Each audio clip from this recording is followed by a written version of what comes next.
الصلاة خير من النوم.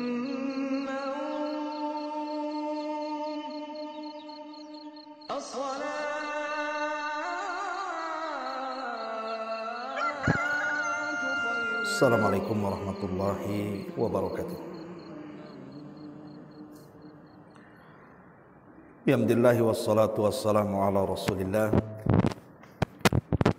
wa ala alihi wa sahbihi wa mawalah wa la hawla wa la quwata illa billahi wa ba'd.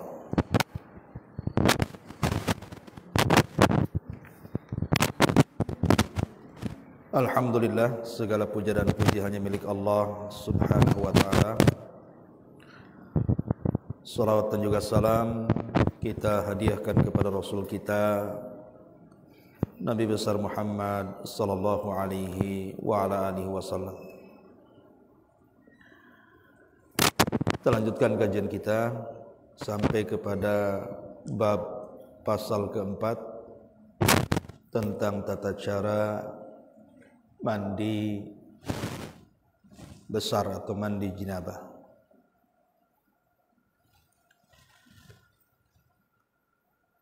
Ma'asyiral muslimat yang dimuliakan Allah subhanahu wa ta'ala, bab ini akan menjelaskan kepada kita tentang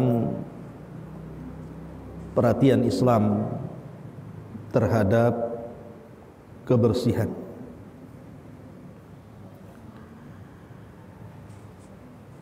Dan perintah mandi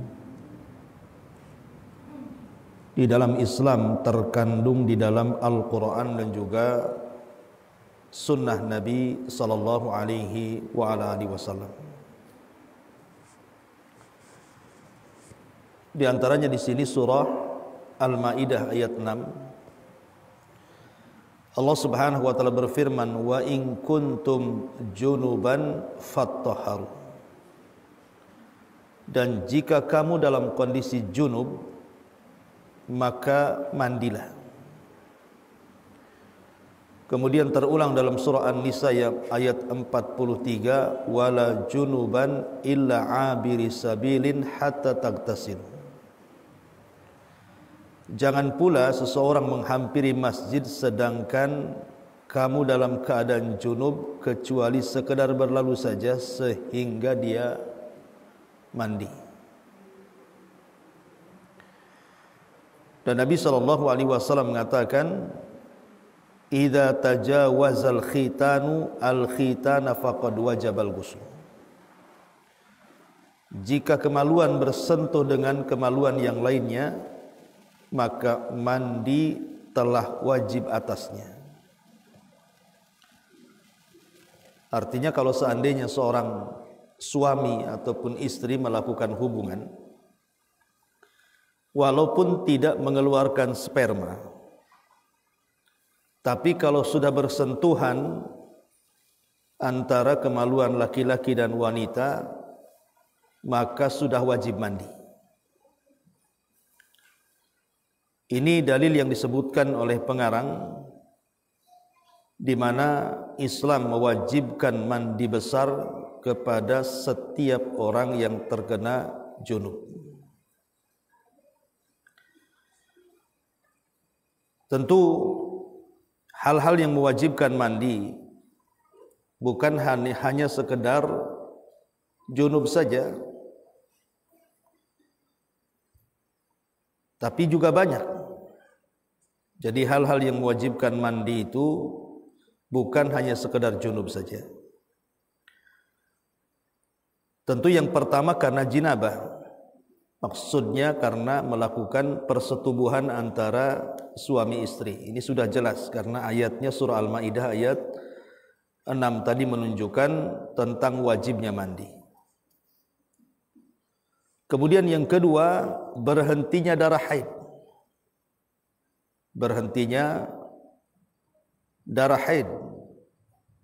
Dan itu berdasarkan surah Al-Baqarah ayat 222.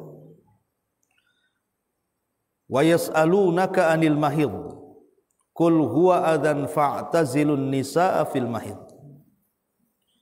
wa la taqrabuhunna hatta yatahurna fa idza tatahharna fa'tuhunna min haitsu amarakumullah innallaha yuhibbut tawwabin wa yuhibbul mutatahhirin. Mereka bertanya kepadamu tentang haid, katakanlah haid itu adalah satu kotoran. Oleh sebab itu hendaklah kamu menjauhkan diri dari wanita di waktu haid. Dan janganlah kamu mendekati mereka sebelum mereka suci. Apabila mereka telah suci, maka campurilah mereka di tempat yang diperintahkan Allah kepadamu. Sesungguhnya Allah menyukai orang-orang yang bertobat dan menyukai orang-orang yang mensucikan dirinya. Terjadi perselisihan ulama, Bu. Yang dimaksud suci itu maksudnya apa? Jadi kalau ibu selesai haid, apakah yang dimaksud itu dengan mengeringnya darah di kemaluan seorang wanita? Berarti sudah dianggap suci dan suami sudah boleh melakukan hubungan walaupun belum mandi. Ataukah yang dimaksud di sini memang mandi? Jadi belum dikatakan suci sampai dia mandi. Di sini perselisihannya. Ada yang mengatakan sampai dia kering, ada yang mengatakan sampai dia mandi. Tetapi pendapat yang kehati-hatian tentu mandi lebih baik. Karena di sini Nabi SAW mengatakan umkuthi qadra ma kanat tahbisuki haidhatuki thumma igtasili. Berdiam-diamlah selama darah haidmu menahanmu, kemudian mandilah. Berarti Nabi SAW memerintahkan kita untuk mandi. Ini yang kedua yang mewajibkan mandi adalah ketika berhentinya darah haid. Kemudian yang ketiga, orang masuk Islam. Orang masuk Islam, maka telah wajib baginya mandi. Jadi kalau ada seorang mu'alaf, dia masuk ke dalam Islam, maka yang mengislamkan dia harus memberitahu bahwa di dalam Islam itu ada kewajiban mandi bagi orang yang masuk ke dalam Islam. Makanya di zaman Umar bin Khattab radhiyallahu an ketika dia masuk Islam, Fatimah ketika itu adik beliau mengatakan ketika Umar meminta lembaran Quran, maka Fatimah menganjurkan Umar untuk mandi. Kemudian Umar pun mandi, kemudian membaca Quran, tiba-tiba hidayah masuk.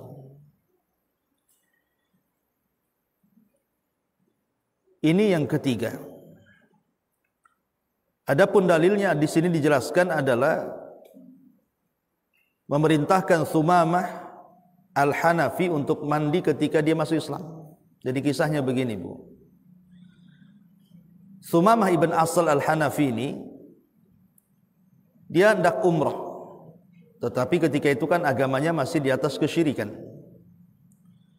Tiba-tiba kemudian ketangkap oleh kaum muslimin, maka dia pun diikat di tiang masjid, di tiang Masjid Nabawi. Dan Nabi SAW memperlakukan Sumamah ini sangat baik sekali.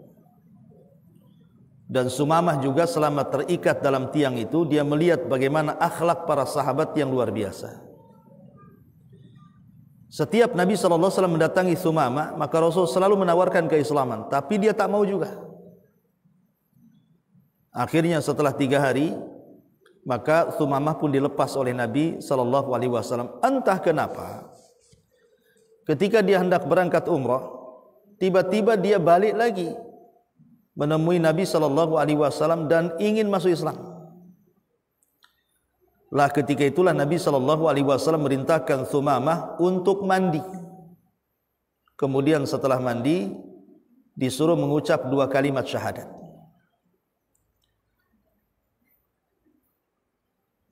Nah setelah itu baru Thumamah diajarkan oleh Nabi SAW cara umrah menurut Islam. Maka Thumamah pun kemudian berangkat umrah, tiba-tiba dihadang oleh para pembesar Quraisy dan hampir dibunuhnya. Tapi setelah mengetahui Thumamah ini pembesar di kabilahnya, maka mereka pun tidak membunuhnya. Apalagi kabilah Thumamah itu adalah pemasok makanan ke Mekah. Kalau sampai dibunuh bisa masalah. Ya. Syahidnya adalah Thumamah di sini mandi, baru kemudian mengucapkan 2 kalimat syahadat. Kemudian yang keempat adalah kematian. Jadi kalau orang meninggal dunia, maka wajib dimandikan jasadnya. Dalilnya adalah ketika putri Rasul meninggal, Zainab bintu Nabi SAW, sebagaimana dalam hadis Bukhari, hadis ke-1255 dijelaskan bahwa Nabi memerintahkan untuk memandikan Zainab. Jadi Nabi memerintahkan untuk memandikan Zainab, menunjukkan bahwa orang yang meninggal harus dimandikan. Ya tentu tata caranya sama dengan orang mandi junub. Kemudian juga yang kelima sebagai tambahan adalah kematian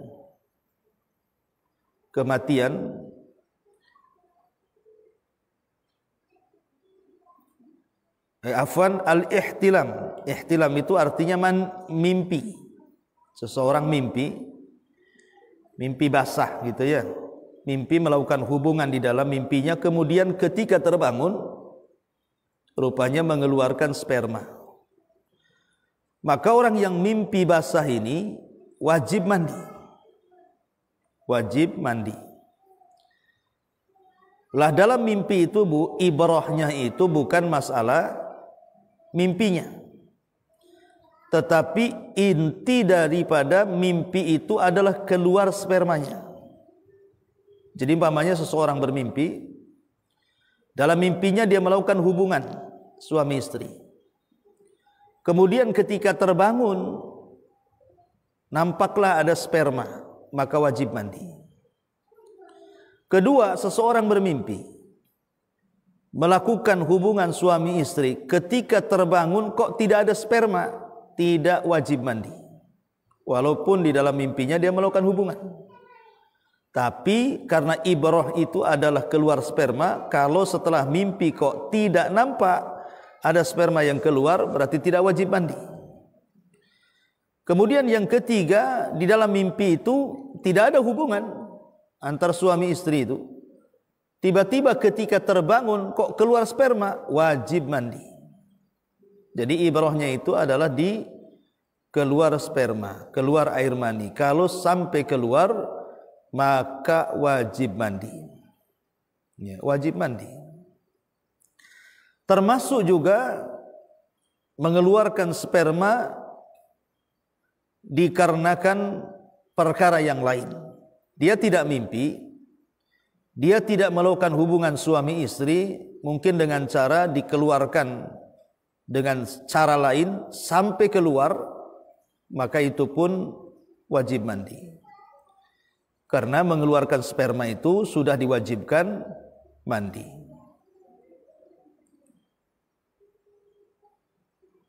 Nah ini diantara kenapa kemudian mandi itu menjadi wajib. Ma'asyiral muslimat yang dimuliakan Allah Subhanahu wa taala. Kemudian juga wanita nifas. Ya, wanita nifas juga wajib mandi kalau sudah selesai nifasnya. Jadi kalau selesai nifasnya wajib mandi. Termasuk juga seorang suami istri melakukan hubungan tidak mengeluarkan sperma, Bu. Tetapi masalahnya antar kemaluan suami dan istri itu sudah bersentuhan. Walaupun hanya sekejap, berarti sudah mewajibkan mandi. Inilah perkara-perkara yang para ulama mengatakan sebab-sebab wajib mandi. Taib. Ma'asyiral muslimat yang dimuliakan Allah Subhanahu wa taala. Adapun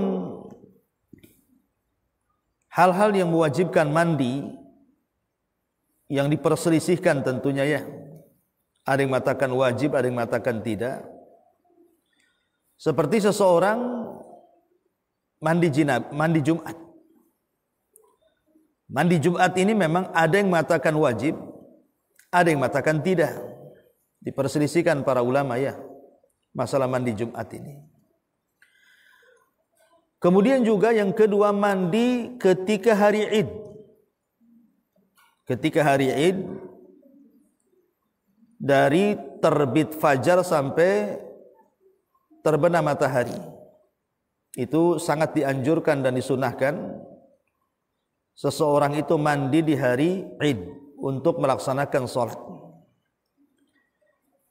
Kemudian juga mandi untuk melaksanakan sholat istisqa, itu juga dianjurkan, tapi tidak wajib, sunnah saja. Ataupun mandi untuk melaksanakan sholat khusuf, sholat gerhana, itu juga bukan wajib, hanya dianjurkan saja.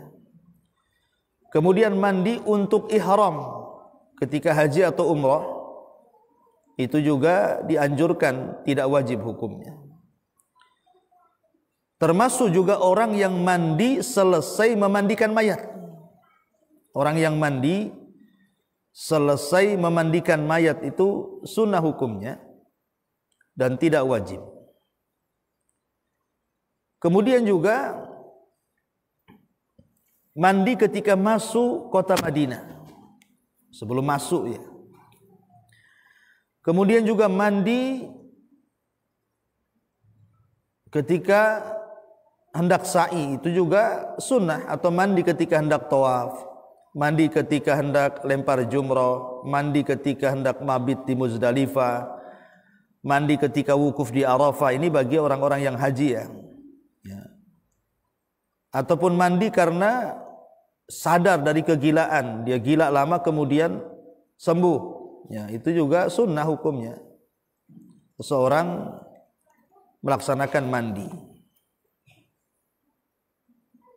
Jadi inilah perkara-perkara faktor kenapa kemudian Islam juga sangat menganjurkan untuk melakukan mandi, tapi tidak sampai wajib ya perkara-perkara tadi, karena yang wajib itu sudah jelas tadi, ada sekitar 6 atau 7 yang sudah saya sebutkan tadi.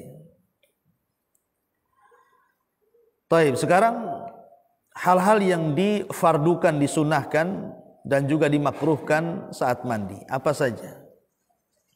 Hal-hal yang diwajibkan, disunahkan dan juga dimakruhkan saat mandi. Pertama, hal-hal yang diwajibkan atau difardukan saat mandi. Pertama adalah niat. Niat ini penting karena niat itulah yang membedakan antara mandi wajib dan mandi biasa. Nabi mengatakan innamal a'malu binniyat wa innamal likulli imri'in ma nawa. Sesungguhnya amal itu tergantung niatnya dan setiap orang itu akan memperoleh sesuatu apa yang diniatkannya. Jadi niat itu penting, jangan lupa. Sekali lagi, karena niat itu membedakan kapan ibu mandi bersih dan kapan ibu itu mandi junub. Kemudian yang kedua, yang wajib adalah menyiramkan air ke seluruh tubuh secara merata. Menyiramkan air ke seluruh tubuh secara merata. Jadi jangan sampai air yang ditumpahkan ke dalam badan kita itu ada di antara badan kita yang tidak tersentuh. Jadi betul-betul merata dari ujung rambut sampai ujung kaki. Sampai pori-pori di rambut itu harus kena. Kemudian yang ketiga, menggosok sela-sela jari dan mengurai rambut kepala dan rambut yang lainnya, serta memperhatikan bagian-bagian anggota tubuh yang sulit tersentuh dengan air, seperti pusar. Kadang-kadang lupa gitu ya, pusar pun harus digosok gitu ya, supaya masuk air ke dalam lubang pusar itu. Pokoknya daerah-daerah yang sulit disentuh air ketika disiramkan ke seluruh tubuh, maka itu harus digosok dengan tangan supaya betul-betul tidak ada satupun kulit dalam badan ini kecuali tersentuh. Karena itu di antara kewajiban mandi, seluruh tubuhnya harus tersentuh air. Ini 3 perkara yang disebut dengan kewajiban yang harus dilakukan orang yang sedang mandi junub. Kemudian yang kedua, hal-hal yang disunnahkan. Pertama, membaca basmalah. Membaca basmalah itu hukumnya sunnah. Karena setiap perkara itu kalau dimulai dengan basmalah, maka akan berkah. Tapi segala sesuatu yang tidak dimulai dengan basmalah, maka akan hilang berkahnya. Maka bacalah basmalah sebelum melaksanakan mandi. Ya kalau seandainya mandinya di kamar mandi, ya jangan di kamar mandi baca basmalahnya, Bu. Ketika masuk, ya ketika di luar kamar mandi baca basmalah baru masuk ke kamar mandi, karena tidak boleh mengucap basmalah di kamar mandi. Kemudian yang kedua, membasuh kedua telapak tangan. Ya ini kan permulaan lah, seperti orang berwudu, ya tentu telapak tangan dulu dibasuh. Kemudian yang ketiga, dimulai dengan menghilangkan kotoran. Jadi setelah membasuh tangan, ibu cebok, itu ya bersihkan di sekitar dubul dan kubur, bersihkan pakai sabun. Maka setelah kemudian dipastikan hilang kotorannya, hilang najisnya, baru kemudian yang keempat, mendahulukan anggota wudu sebelum membasuh tubuh. Jadi kalau bisa berwudu dulu. Kalau bisa berwudu. Memang wudu ini menjadi beberapa kaifiyah, beberapa cara yang disebutkan para ulama fikih. Bisa dengan cara wudu sempurna, Bu. Jadi sebelum mandi besar, ibu wudu dulu dengan sempurna. Seperti ya yang ibu lakukan lah, wudu kan ma'ruf gitu ya. Atau yang kedua, ibu berwudu tapi tidak sempurna dengan meninggalkan kaki. Jadi kakinya itu dibasuh setelah mandi. Tetapi kebanyakan tata cara mandi, maka sebaiknya berwudu dengan cara sempurna. Ya seperti ibu wudu hendak sholat, berwudu dulu seperti itu. Baru setelah kemudian berwudu,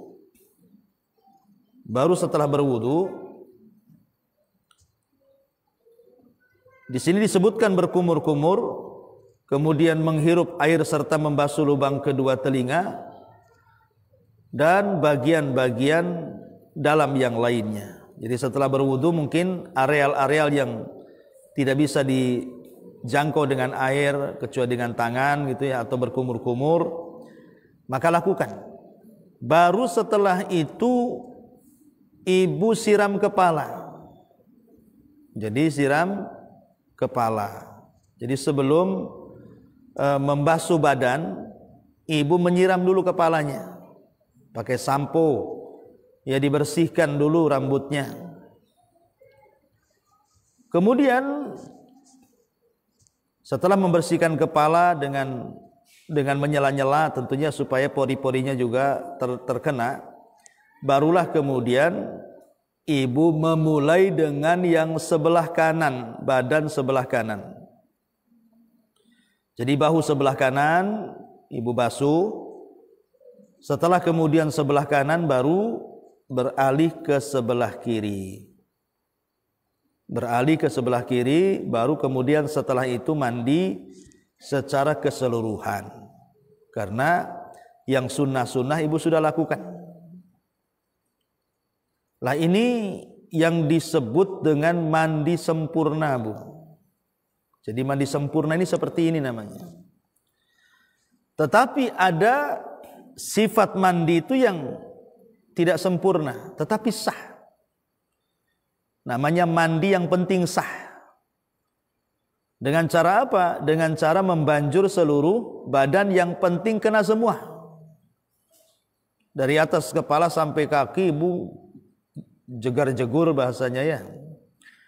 Dan tidak ada satupun dari anggota badan kecuali tersentuh air. Atau ibu umpamanya punya kolam renang, jegur ke kolam renang gitu ya. Itu kan sudah basah semua tuh. atau merendam di kolam sehingga tidak ada satupun anggota badan kecuali tersentuh air, maka itu sudah dianggap mandi jinabah. Yang jelas, yang membedakan itu mandi biasa dengan mandi jinabah adalah yang penting niatnya. Jadi ketika ibu terjun payung ke kolam renang itu, ibu itu sudah niat mandi junub, maka ketika jegur kemudian keluar dari kolam sudah sah. Itu namanya mandi yang penting sah namanya. Ya, tetapi bagaimanapun tata cara yang sempurna adalah tadi yang saya sebutkan, ya kan?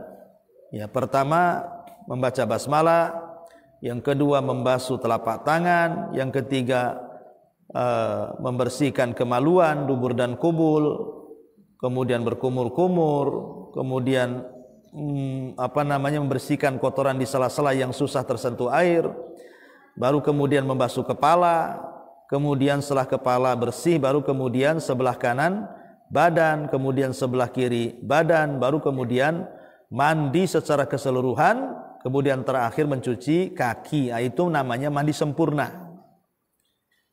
Nah ini jadi mandi junub itu ada dua cara, ada mandi sempurna, ada mandi biasa. Yang membedakan adalah niatnya. Ma'asyiral muslimat yang dimuliakan Allah Azza wa Jalla. Kemudian di sini juga yang ketiga, hal-hal yang dimakruhkan dalam mandi.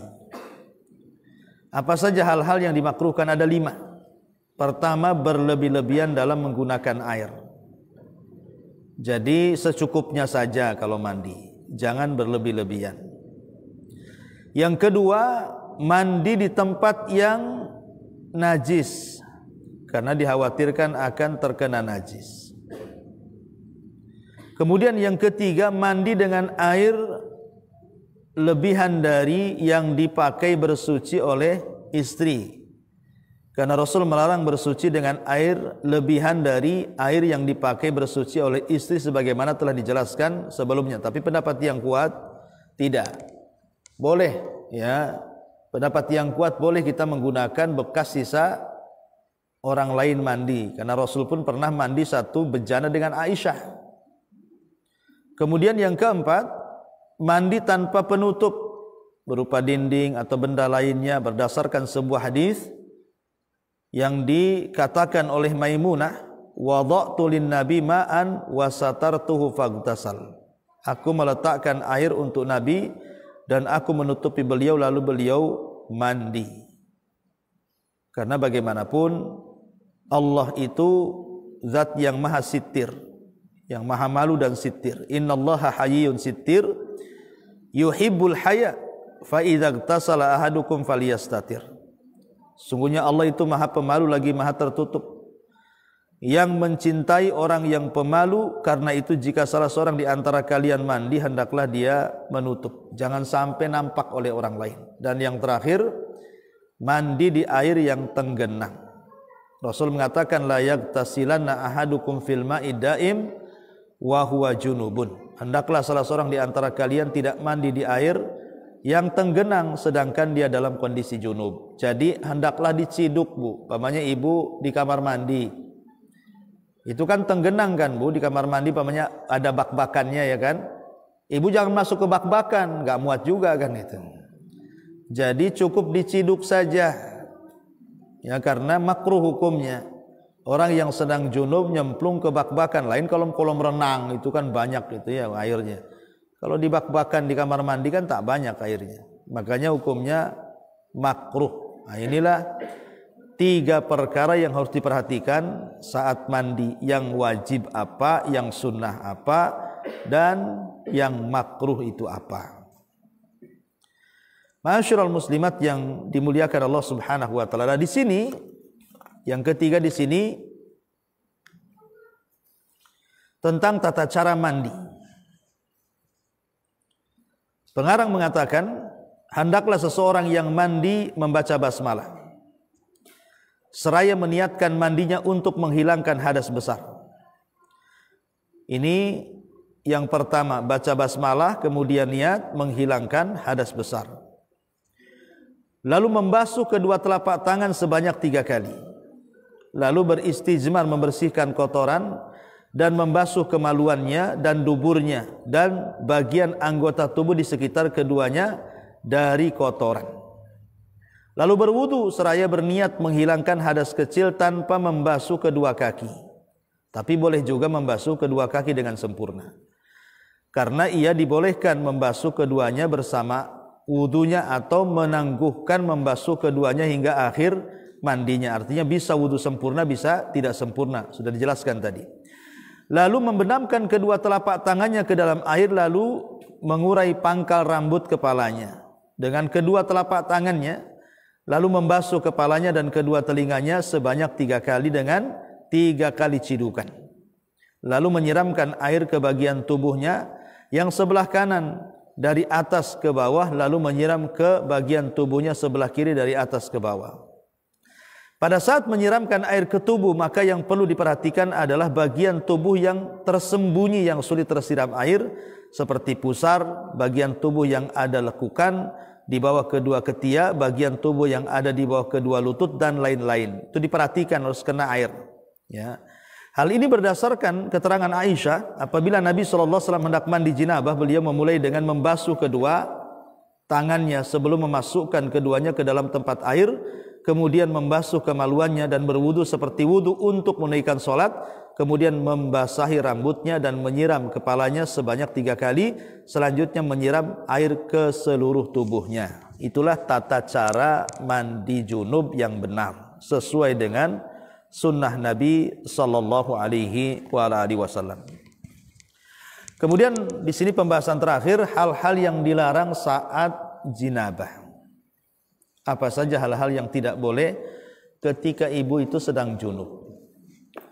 Pertama di sini membaca Quran, kecuali ta'awud dan yang sejenisnya, doa yang disandarkan kepada sabda Nabi SAW, la taqra'ul haid walal junub syai'an minal Quran. Perempuan yang sedang haid serta orang yang sedang junub tidak dibolehkan membaca sesuatu pun dalam Al-Quran. Kemudian berdasarkan keterangan Ali bahwa Nabi SAW biasa membaca Al-Quran kepada kami pada setiap kesempatan selama beliau tidak sedang junub. Tetapi alhamdulillah Bu, sekarang Allah sudah mudahkan.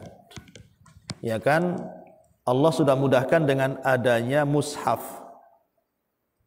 Dengan adanya mushaf yang terdapat dalam handphone. Jadi ibu boleh kemudian juga membaca Al-Quran lewat mushaf. Karena kan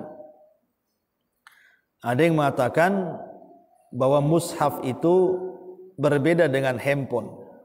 Handphone bukan mushaf. Dan mushaf bukan handphone. Jadi handphone ya sendiri, karena dia bisa dihilangkan, bisa dimunculkan dengan aplikasi itu. Maka sebagian para ulama mutaakhirin kontemporer mengatakan tidak mengapa seseorang yang sedang haid, sedang junub membaca Quran lewat handphone. Tetapi dilarang keras lewat mushaf. Ya kan? Ini yang harus ibu perhatikan juga. Kemudian yang kedua, memasuki masjid kecuali hanya sekedar melintasnya. Umpamanya ngambil sesuatu di masjid, entah ketinggalan tas, ketinggalan dompet, ketinggalan apa gitu kan, hanya sekedar melintas saja maka boleh. Tapi kalau i'tikaf maka tidak boleh. Kemudian yang ketiga, menunaikan salat, baik salat fardu maupun salat sunnah. Terlarang orang yang sedang junub dia melaksanakan salat, bahkan tidak boleh puasa. Ya, hal-hal yang dilarang, bukan hanya sholat saja. Orang yang sedang junub itu puasa pun kalau bagi orang haid tidak boleh. Ya, tapi kalau puasa bagi orang yang junub boleh. Maksudnya ibu berhubungan suami istri, kemudian lepas subuh belum mandi, sahkah puasanya? Puasanya sah. Tapi bagi orang yang haid tidak bisa. Orang haid tidak bisa puasa. Tapi kalau orang yang junub boleh. Tapi khusus sholat, mau yang junub mau yang haid tidak boleh. Dua-duanya terlarang. Karena Allah mengatakan di sini, ya ayyuhalladzina amanu la taqrabus sholata wa antum sukara hatta ta'lamu ma taqulun wala junuban illa abiri sabilin hatta taghtasilu. Wahai orang-orang yang beriman, janganlah kamu salat sedangkan kamu dalam keadaan mabuk sehingga kamu mengerti apa yang kamu ucapkan. Jangan pula menghampiri masjid sedang kamu dalam keadaan junub kecuali sekedar berlalu saja hingga kamu mandi. Dan yang terakhir disebutkan di sini menyentuh Al-Qur'an meskipun menggunakan kayu atau benda lainnya berdasarkan Al-Qur'an innahu laqur'anun karim fi kitabim maknun la yamassuhu illa al-mutahharun. Sesungguhnya Al-Qur'an ini adalah bacaan yang sangat mulia pada kitab yang terpelihara, tidak menyentuhnya kecuali orang-orang yang disucikan. Dan Rasul mengatakan la tamassul Qur'an illa wa anta tahirun. Janganlah kamu menyentuh Quran kecuali kamu dalam kondisi suci. Inilah diantara pembahasan tentang tata cara mandi junub, apa yang wajib, apa yang sunnah, dan apa yang makruh, dan apa hal-hal yang tidak boleh dilakukan orang yang sedang junub. Wallahu a'lam bishawab. Ya, kita hanya memberikan catatan-catatan penting saja karena memang kitab ini sudah sempurna pembahasannya sehingga hanya menambah sedikit-sedikit saja yang tidak tercantum dalam tulisan beliau pengarang rahimahullah taala. Taib sampai di sini. Kita buka tanya jawab, silakan.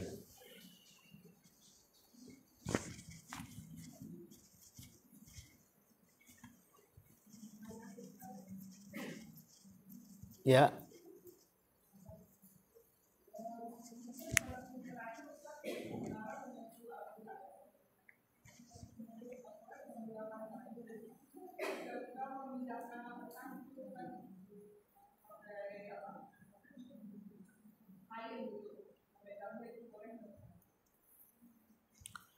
Iya, alhamdulillah. Memang ini kan pendapat beliau di sini.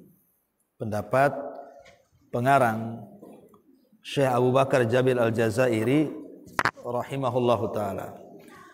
Tapi kalau menyentuh Al-Qur'an itu tanpa bersentuhan secara langsung seperti menggunakan kain, enggak masalah. Ya, dipindah seperti itu. Tetapi sekali lagi yang penting adalah jangan sampai gara-gara ibu sedang haid tidak baca Quran.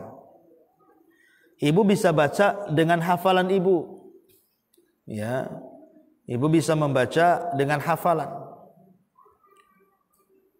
Ataupun sekali lagi ibu bisa membaca dengan cara pegang handphone, karena handphone itu bukan mushaf. Jadi bisa menggunakan aplikasi yang ada di handphone. Sehingga karena di waktu haid itu kan orang lagi malas-malasnya kan Bu, kadang-kadang malas zikir, malas ini, maka jangan sampai kemalasan itu kemudian menjauhkan ibu dari ibadah. Maka bisa menggunakan alat-alat handphone yang ada di tangan-tangan ibu untuk melihat Quran. Tapi kalau memegang mushaf secara langsung sebaiknya dihindari. Tapi kalau seandainya menggunakan penghalang seperti kain untuk dipindahkan, maka tidak mengapa. Wallahu a'lam.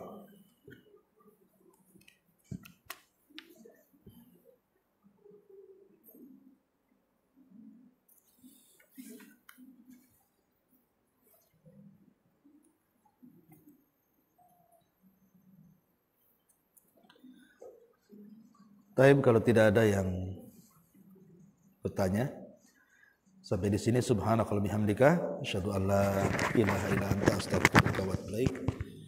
Allahu akbar.